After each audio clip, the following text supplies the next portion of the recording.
Wouldn't it be funny if I hit you, Rhonda? We got it all on tape? Howdy, my name is Rhonda, and you're watching Riding with Rhonda.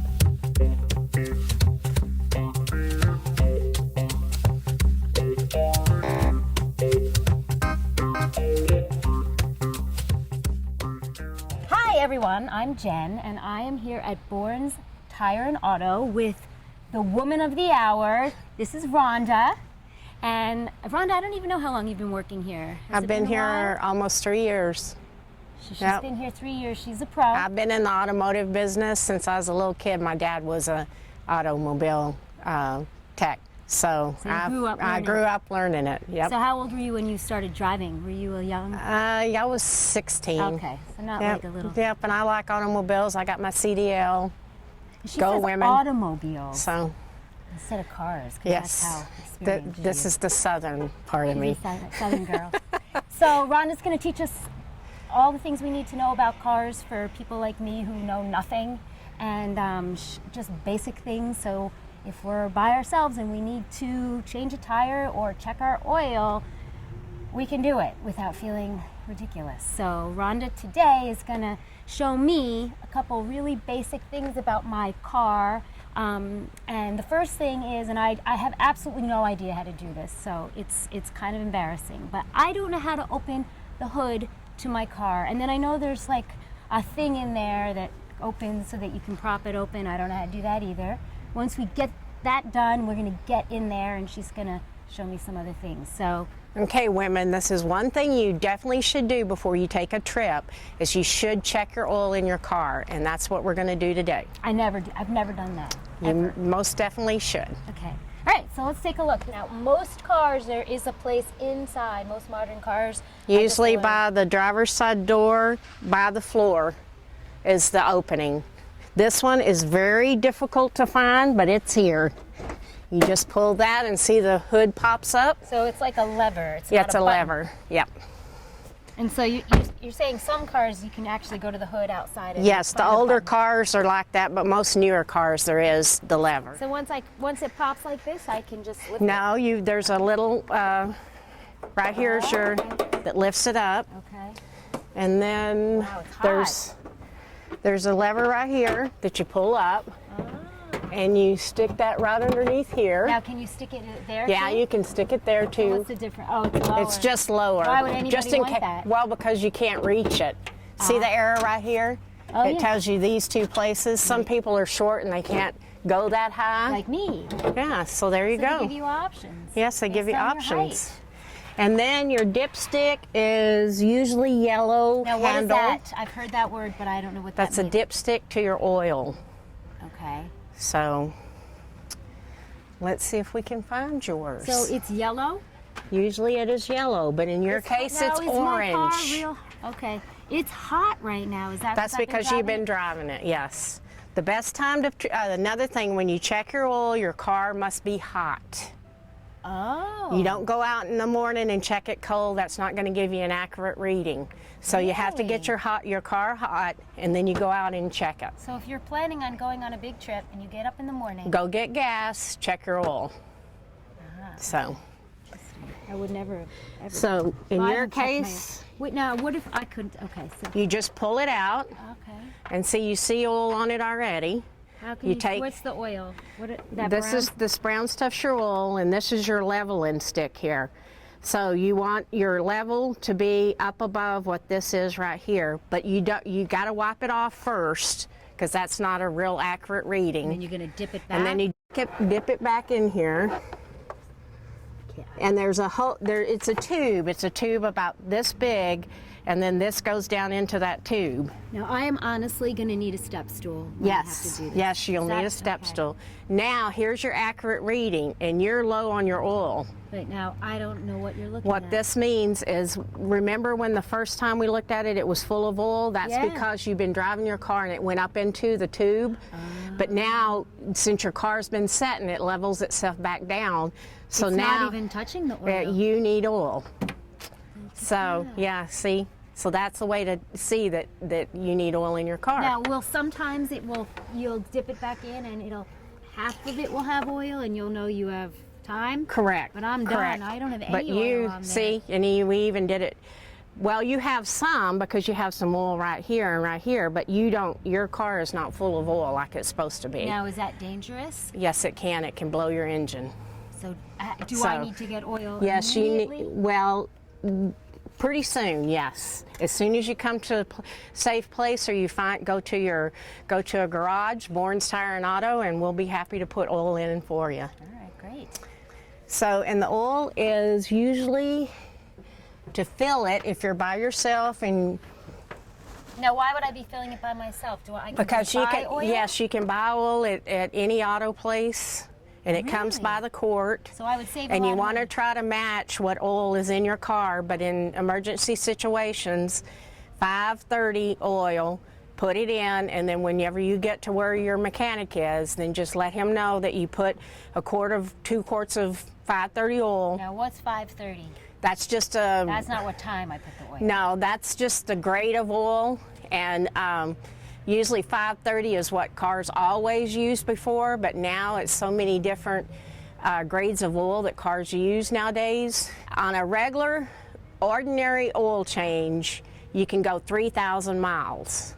If you get a synthetic oil change, you can go twice that amount, 6,000 to 7,000 miles. But are you paying twice as much? So no, you're paying the same amount of money. It's just you get your 3,001 will cost you say 45. Your next 3,000 is 45, and if you do the 6,000, you're looking at $90. So it's the same amount of money. It's just the time that you have to go.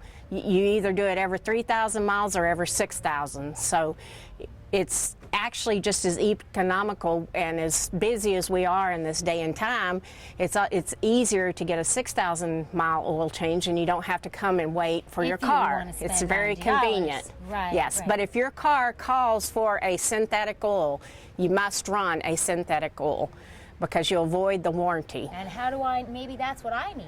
Yes, How would I know and that? this is another thing, women.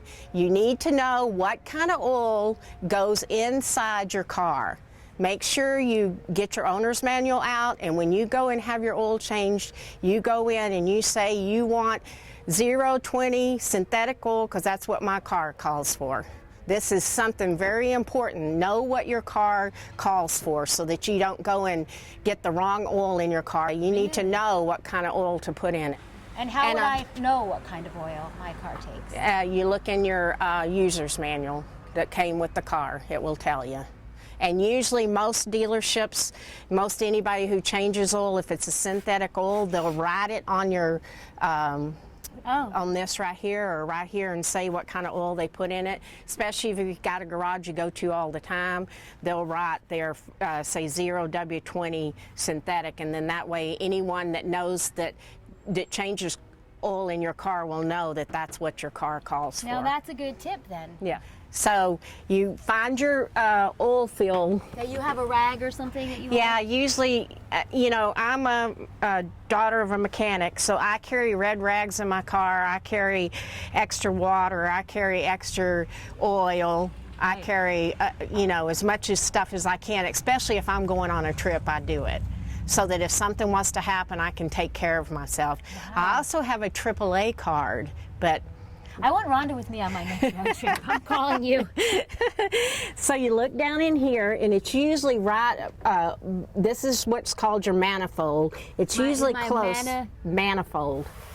So usually cleaning it for your dipsticks here, and your fuel, where to put the oil in is usually pretty close to your dipstick. So you just open it up if it hasn't been manhandled. So it doesn't go in where the dipstick is? No.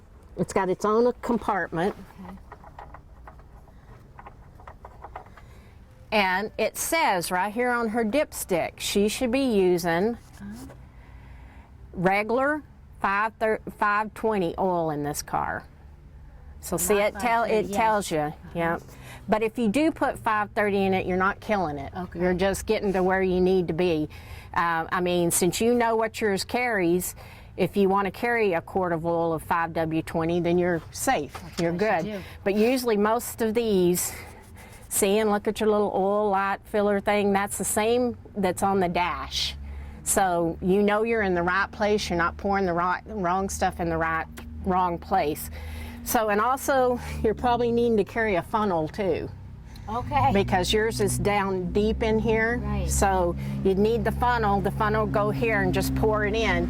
And you're safe, usually when that light comes on, you're safe to put in 1 quart to 2 quarts. So Rhonda, do I have one of those stickers? No, you don't. Usually the sticker is right here. That's where we put ours. Most service centers put theirs right there. So, but you do not have one. And so when you get probably another quart or so low, your light's going to come on, your oil light's going to come on. You want to try not to let that oil light come on. That's why I say maintain, check your oil, because when you get down to that point, you're risking your engine to blow. So my light's probably on right now. Well, it could be, but each car is different because it does you may have 7 quarts of oil in here. A Subaru takes 5 quarts of oil. So it's at different levels that light comes on. I see. So, but they try to put the light on just before it's a danger. So if it comes on, don't panic. I mean, you're not gonna, but you should put oil in it very soon. Okay.